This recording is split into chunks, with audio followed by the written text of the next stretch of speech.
Voici le corrigé de l'exercice numéro 5, page 164. Déterminer la composition finale d'une solution. Une solution aqueuse d'acide ascorbique de volume V est égal à 500 ml est obtenue en dissolvant N est égal à 5,0 mmol d'acide ascorbique de formule C6H8O6 solide dans l'eau. Le pH de la solution est pH égal à 2,7. Déterminer la composition finale de la solution. Donc la composition finale, c'est vous devez préciser la concentration ici ou la quantité de matière de chacune des espèces à l'état final, c'est-à-dire à l'équilibre. Pourquoi? Parce qu'il va finalement se produire une réaction. L'acide ascorbique est un acide, il va réagir avec l'eau qui est une base pour former des ions H3O+, et la base conjuguée de l'acide ascorbique.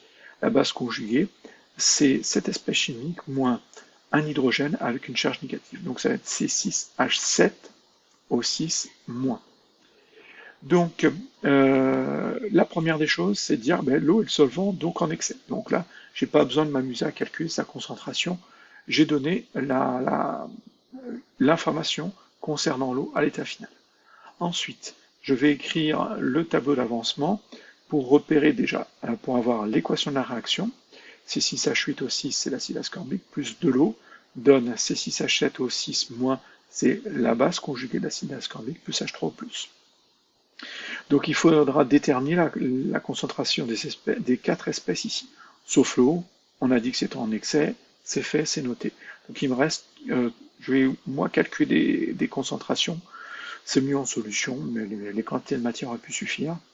Donc je sais que je mets une certaine quantité de matière que j'ai appelée N0 d'acide ascorbique. Je sais qu'à l'état final, il restera N0 moins XF. Ensuite, je sais que pour les produits, au départ, j'en ai 0 mol, et que je vais en former XF pour chacun des produits. Donc finalement, si je connais XF, je pourrais déterminer la quantité de matière de chacun des produits et des réactifs.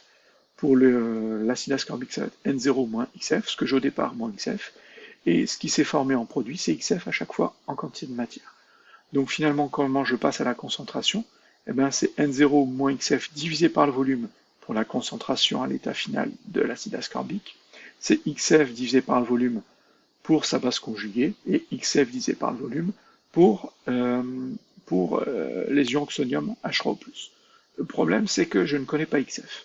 Donc la première des choses, ça va être de calculer XF. Donc pour calculer XF, on va utiliser la seule donnée qui m'est donnée. XF est systématiquement calculé, sauf si vous vous est donné, ou si on vous donne l'une des concentrations des espèces chimiques, des réactifs ou produits, à l'état final.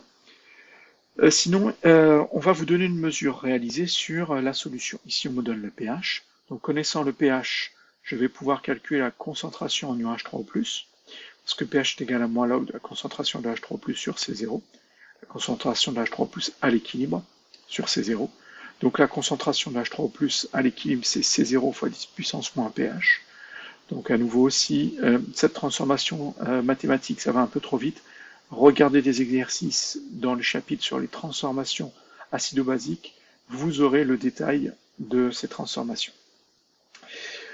Ensuite, je remplace, C0 vaut 1, pH vaut 2,7, donc ça fait 1 fois 10 puissance moins 2,7, et j'obtiens 2,0 fois 10 puissance moins 3 mol par litre.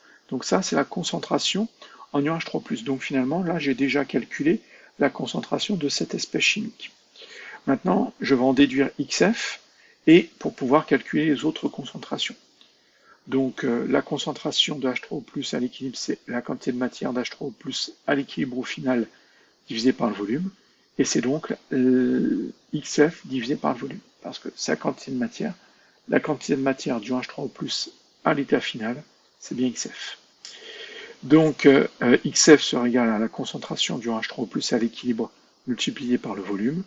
Donc si je fais l'application numérique, j'ai un volume de 500 ml et ma concentration elle est au-dessus, j'obtiens 1 fois 10 puissance moins 3 mol pour XF.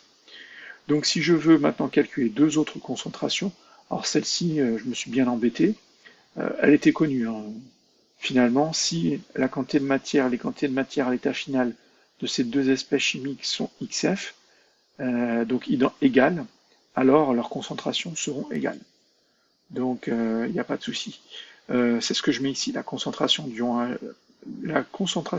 H3+ à l'équilibre, c'est égal à XF sur volume, et ça sera égal aussi à la concentration de la base conjuguée de l'acide ascorbique, à l'équilibre, et ça fait donc 2,0 fois 10 puissance moins 3 mol par litre, c'est-à-dire la même chose que là.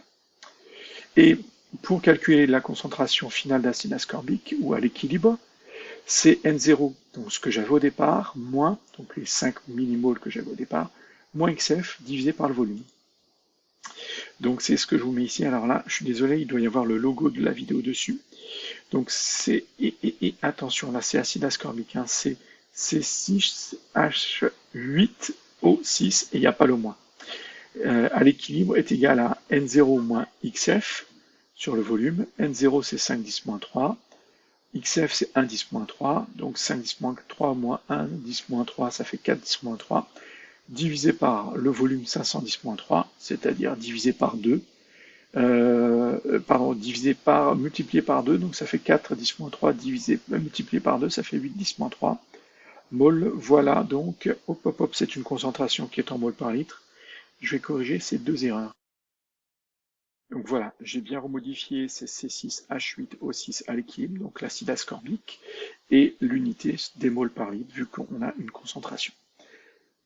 Donc, pour répondre à cette question, je vous rappelle qu'il faut donner la quantité de matière ou la concentration de chacune des espèces chimiques présentes à l'état final. Vu que c'est une réaction qui est non totale, il y a toutes les espèces chimiques qui sont présentes à l'état final, donc l'eau en excès, l'acide ascorbique, une concentration de 8 fois 10 puissance moins 3 mol par litre. Sa base conjuguée et les ions oxonium ont une concentration de 2 fois 10 puissance moins 3 mol par litre.